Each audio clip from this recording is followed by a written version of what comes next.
So, isang mapagpalang umaga po sa ating lahat. Muli ako si Mia Special and welcome to our daily devotion with Pastor Russell Ocampo. And today is March 12, 2026, and our topic is all about wrong decisions and our concepts all about Samson. When strength is lost, compromise, and captivity. So, Samson's story in Judges 16 shows how a life of compromise can slowly lead to spiritual downfall. So, Samson fell in love with a woman named Delilah, and the Philistine rules bribed her to discover the secret of his strength. She repeatedly asked Samson how he could be defeated, and although he first gave false answers, her constant pressure eventually wore him down.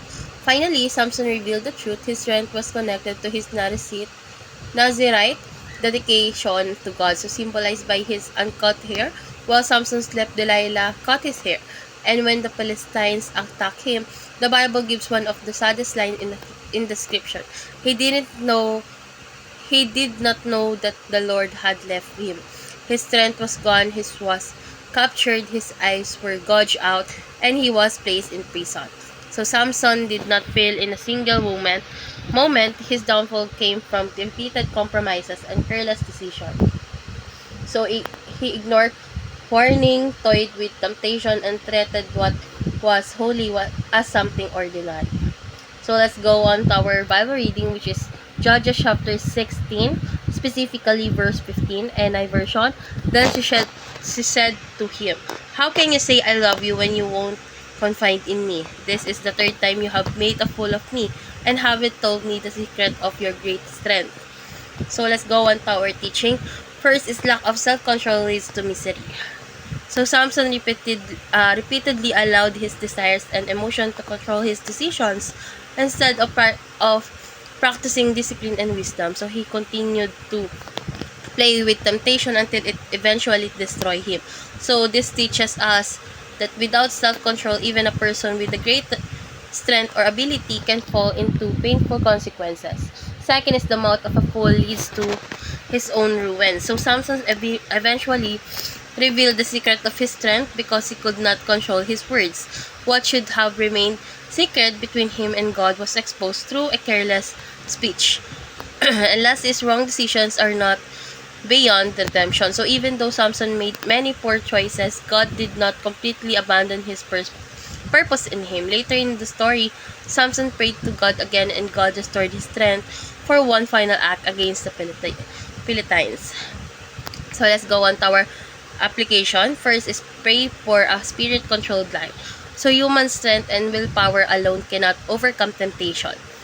We need the guidance and power of the Holy Spirit to help us live with wisdom and discipline.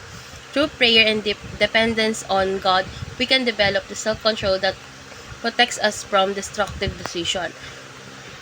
Second is dedicate your mouth to God. So our words should be used to honor God rather than reveal things that lead to harm or regret. Speaking with wisdom requires careful thought and spiritual maturity. And last is submit to God's redemptive work. So everyone makes mistakes, but God's grace offers restoration for those who return to Him. Instead of remaining trapped in guilt or failure, we should allow God to transform our lives. So when we submit to Him, to His redemptive work, even our past failures can become testimony of His grace. So let's go on to our last part, which is our discussion. And our discussion talks about why do you think Samson kept trusting Delilah even when she repeatedly tried to trap him. So yung devotion na to is ay nagtuturo na ang pagbaksak ng isang tao is kadalasang nagsisimula sa maliliit na compromise. So tulad ni Samson, kapag hinaya natin manaig ng ating emosyon, pag nanasa o maling tiwala sa ibang tao, is maaari tayong mapunta sa maling desisyon na may mabigat na bunga. So sa ating buhay, dapat natin itong i-apply. Kailangan natin matutong maging maingat sa mga desisyon at huwag maglaro sa tukso o babala ng Diyos. So maaaring patuloy na nagtiwala si Samson kay Delilah dahil sa kanyang damdamin at dahil hindi niya nakita ang panganib ng kanyang mga desisyon. Ngunit ipinakita na kwento na ang tunay na karunungan ay nagmumula sa pagsunod ng Diyos, sa Diyos at hindi sa sariling pagnanais. So let's pray po. Lord God, thank you for reminding us that wrong decisions and compromises can slowly lead us away from your will. Help us develop self-control and wisdom so that we will not fall into the traps of temptation. Guard our hearts and our words so that our life will honor you. So when we fail, remind us of your grace and guide us back to your redemptive path. In Jesus' name we pray. Amen.